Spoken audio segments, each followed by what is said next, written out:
नमस्कार, मैं हूं नित्यानंद शर्मा। देश में भारी भरकम आंदोलन के बाद 28 दिसंबर 2013 में पहली बार दिल्ली का मुख्यमंत्री बनने वाला शख्स अरविंद केजरीवाल जिस अंदाज से राजनीति के अखाड़े में घुसे थे, उसमें आज 2025 तक पूरी तरह बदलाव देखा जा सकता है। आज के दौर में मशहूर कॉमेडियन कपिल शर्मा जब अपने करियर की शुरुआती दौर में टीवी पर आए, तब वह कैसे दिखते थे और आज वे कैसे दिखाई देते हैं, सबकी आंखों के सामने है। और कपिल शर्मा की ऐसी कई तस्वीरें सोशल मीडिया पर देखने को मिल जाती हैं। कपिल शर्मा में इतने बड़े बदलाव के पीछे उनकी कड़ी मेहनत और संघर्ष है, इसीलिए वे आज इस मकाम पर खड़े हैं। कुल मिलाकर देखा जाए तो कहा जा सकता है कि सफलता मिलने के बाद आदमी पूरी तरह बदल जाता है, चेहरे की रौनक ही निखर जाती है। कपिल के अलावा अरविंद केजरीवाल की पहले और अब की तस्वीर देखकर समझ में आता है कि इनमें भी उम्मीद से कहीं ज्यादा बदलाव आया है। ये तो हुई चेहरे में बदलाव की बात, लेकिन केजरीवाल के आगे भला कोई भी इंसान कैसे टिक सकता है। जितना बदलाव केजरीवाल में आया है, उतना तो शायद ही दुनिया के किसी व्यक्ति में आया होगा।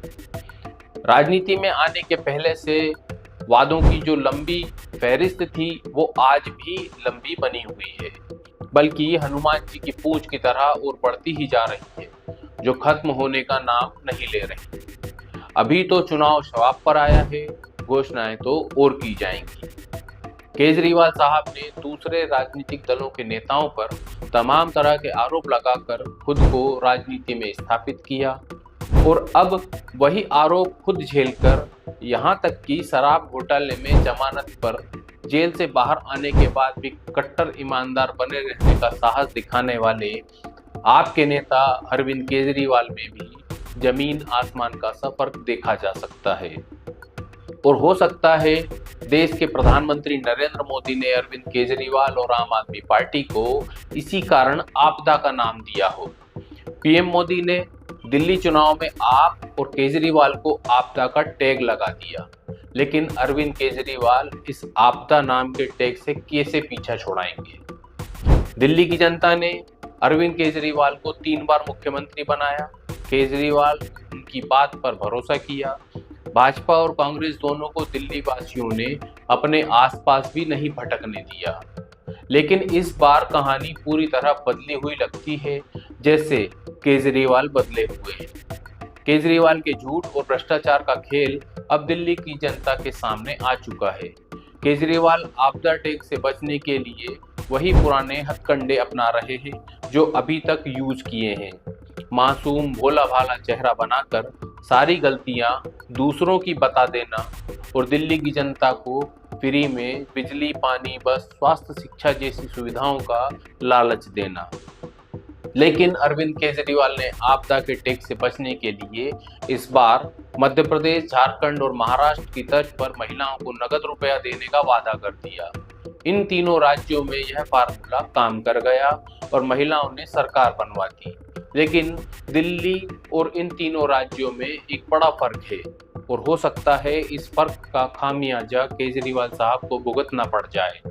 और भाजपा कांग्रेस दोनों इस बात को प्रचारित करने में लगी हुई है कि अरविंद केजरीवाल की यह घोषणा चुनावी है, क्योंकि तीनों राज्य मध्य प्रदेश, महाराष्ट्र और झारखंड ने चुनाव में जाने से पहले ही महिलाओं को नगद रुपया देना शुरू कर दिया था।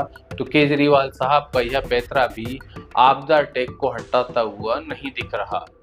आम आदमी पार्टी की मित्र पार्टी कांग्रेस ने भी केजरीवाल के खिलाफ खुलकर मोर्चा खोल रखा है। हालांकि कांग्रेस का दिल्ली में बुरा हाल है, ना तो नेता है और ना ही कार्यकर्ता, लेकिन बची खुची कांग्रेस जिस प्रकार की मेहनत कर रही है, उससे लगता है इस बार के चुनाव में कुछ वोट प्रतिशत तो जरूर बढ़ेगा। और अगर वोट प्रतिशत बढ़ा तो सीधा सीधा नुकसान होगा आम आदमी पार्टी का, क्योंकि आम आदमी पार्टी के अलावा भाजपा है जिसके पास ऐसा कुछ है ही नहीं कि नुकसान हो। हाँ, फायदा जरूर हो सकता है। आम आदमी पार्टी की सरकार बनने से पहले दिल्ली में कांग्रेस की ही सरकार थी, मतलब कांग्रेस का मतदाता बड़ी संख्या में आम आदमी पार्टी को वोट करता है और कांग्रेस को थोड़ी सी बढ़त मिली उसने जहां अपना थोड़ा सा भी वोट बैंक वापस लिया तो आम आदमी पार्टी की सीटें कम होने में देर नहीं लगेगी। और इसी ताक में बैठी है भाजपा। बीजेपी ने अपनी पूरी ताकत लगा दी है, लेकिन इन सब बातों के बावजूद आम आदमी पार्टी दिल्ली में कांग्रेस भाजपा से बहुत आगे दौड़ रही है।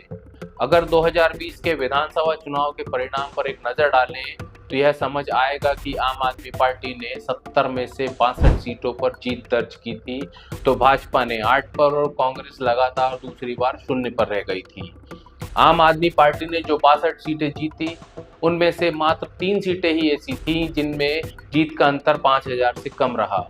बाकी बची हुई सीटों पर जीत का अंतर 10,000 से लेकर 50,000 प्लस ही रहा।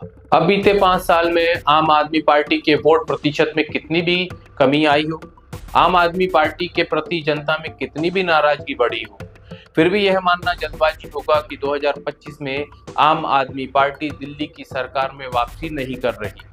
लेकिन इस बात में भी कोई दो राय नहीं कि पीएम मोदी का आम आदमी पर लगाया आपदा का टैग केजरीवाल के भोले चेहरे पर भी भारी पड़ रहा है।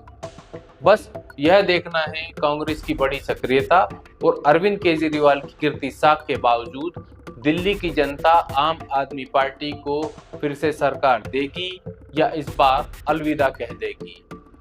मेरे साथ बने रहने के लिए धन्यवाद।